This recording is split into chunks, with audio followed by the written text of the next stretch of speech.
ಶ್ರೀ ಗುರುಚರಣ ಸರೋಜರಜ ನಿಜಮನವು ಕುರು ಸದಾರಿ ಭರನವು ರಘುಬರ ವಿಮಲ ಜಸು ಜೀವದಾಯಕ ಫಲಚಾರಿ ಬುದ್ಧಿಹೀನತನು ಜಾನಿಕೆ ಸುಮಿರೋ ಪವನ ಕುಮಾರ ಬಲಬುದ್ಧಿ ವಿದ್ಯಾ ದೇಹು ಮೋಹಿ ಹರವು ಕಲೇಸ ವಿಕಾರ ಜೈ ಹನುಮಾನ ಜ್ಞಾನ ಗುಣಸಾಗರ ಜೈ ಕಪೀಸತಿ ಲೋಕ ಉಜಾಗರ ರಾಮದೂತ ಅತುಲಿತ ಬಲಧಾಮ ಅಂಜನಿ ಪುತ್ರ ಪವನ ಸುತನಾಮ ಮಹಾವೀರ ವಿಕ್ರಮ ಬಜರಂಗಿ ಕುಮತಿ ನಿವಾರ ಸುಮತಿ ಕೇಸಂಬಿ ಕಂಚನ ಬರನ್ ಬಿರಾಸುಬೆ.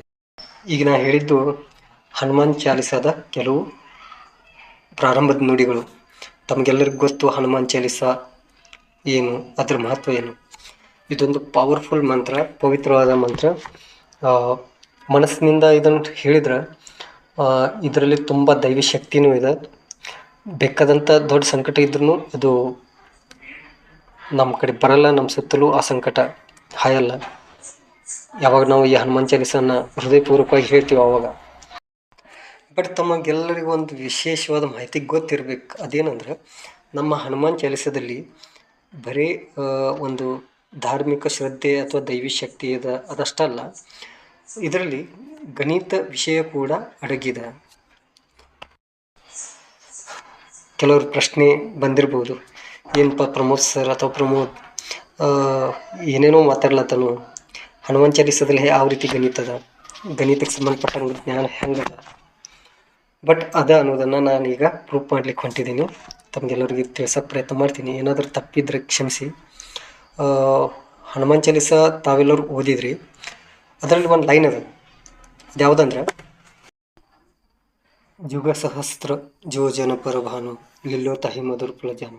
ಈ ಜುಗ ಸಹಸ್ರ ಜೋಜನ ಪರಭಾನು ಈ ಒಂದು ವಾಕ್ಯದಲ್ಲಿ ಗಣಿತಕ್ಕೆ ಸಂಬಂಧಪಟ್ಟಂಥ ವಿಷಯ ಅಡಗಿದೆ. ಅಂದರೆ ಇದರಲ್ಲಿ ಒಂದು ಸ್ವಲ್ಪ ಗಣಿತ ಅದ, ಮ್ಯಾಥಮೆಟಿಕ್ಸ್ ಈ ಒಂದು ವಾಕ್ಯದಲ್ಲಿ ಅದ. ಈ ನಮ್ಮ ಭೂಮಿ ಹಾಗೂ ಸೂರ್ಯನಿಗಿರುವಂಥ ದೂರ ಈ ಒಂದು ವಾಕ್ಯ ತಿಳಿಸ್ತದ. ನೋಡ್ರಿ, ನಮ್ಮ ಹನುಮಾನ್ ಚಾಲಿಸ ಎಷ್ಟು ಸ್ಪೆಷಲ್ ಅದ, ಅದು ಹೆಂಗೆ ಅನ್ನೋದನ್ನು ನಾವೀಗ ತಿಳ್ಕೊಳ್ಳೋಣ. ನಡ್ರಿ, ನಾ ವಿಷಯ ತಿಳ್ಸೋಕ್ಕೆ ಪ್ರಯತ್ನ ಮಾಡ್ತೀನಿ. ಜುಗ ಸಹಸ್ರ ಜೋಜನ ಪರಭಾನು ಇಲ್ಲೆಲ್ಲೋ ತಾಹಿ ಮಧುರ ಫಲಜಾನು.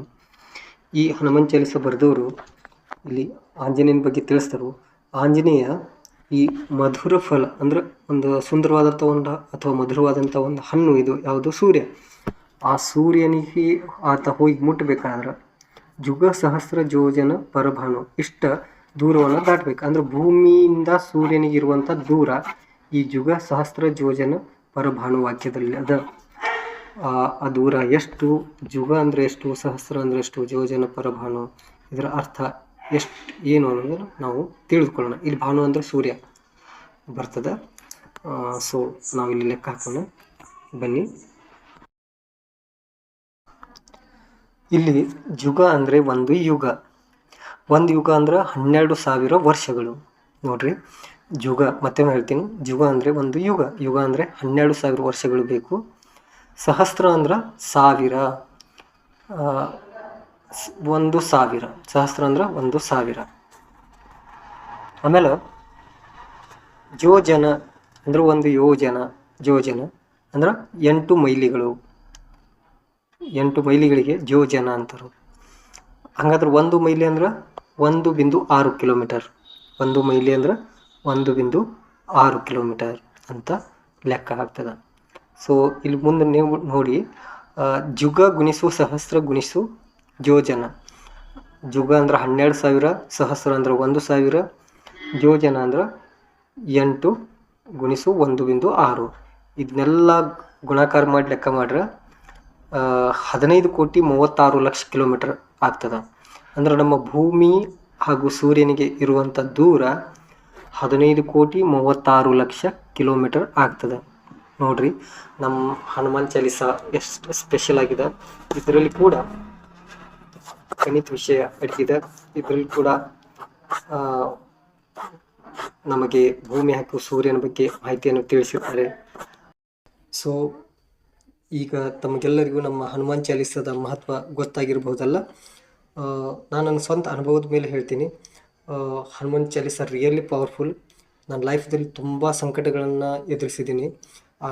ಮ್ಯಾಕ್ಸಿಮಮ್ ಆ ಸಂಕಟಗಳಿಂದ ನಾನು ಪಾರಾಗಬೇಕಾದ್ರೆ ನಾ ಅವಾಗ ಡೈಲಿ ಮಾರ್ನಿಂಗ್ ಎದ್ದು ಸ್ನಾನ ದಿನ ಮಾಡಿ ಹನುಮಾನ್ ಚಾಲೀಸನ್ನು ಓದ್ತೀನಿ, ನೋಡದೆ ಹೇಳ್ತೀನಿ ಅದು ಭಕ್ತಿಯಿಂದ. ಈಗಲೂ ದಿನಾಲು ಹೇಳಲಾದರೂ ಹೇಳ್ತೀನಿ ನಾನು. ನನಗೆ ಯಾವಾಗ ಸಂಕಟ ಬರ್ತದೆ ಆವಾಗಂತೂ ಖಂಡಿತವಾಗಿ ಹೇಳೇ ಹೇಳ್ತೀನಿ, ಮತ್ತು ಅದರಿಂದ ಮನಸ್ಸಿಗೆ ಶಾಂತಿ ಕೂಡ ಸಿಗ್ತದೆ. ಇದೊಂದು ಧಾರ್ಮಿಕವಾಗಿ ಅಂತ ಹೇಳ್ತಿರಲ್ಲ, ನಿಜವಾಗ್ಲೂ ಈ ಹನುಮಾನ್ ಚಾಲೀಸನ್ನು ನೀವು ಭಕ್ತಿಪೂರ್ವಕವಾಗಿ ಹೇಳಿದ್ರೆ ನೀವು ಹನುಮಂತ ದೇವ್ರ ಗುಡಿಗೆ ಹೋಗೋ ಅವಶ್ಯಕತೆ ಇಲ್ಲ, ನಿಮ್ಮ ಮನಸ್ಸೇ ಹನುಮಂತ ದೇವ್ರ ಗುಡಿ ಆಗಿಬಿಡ್ತದೆ. Thank you.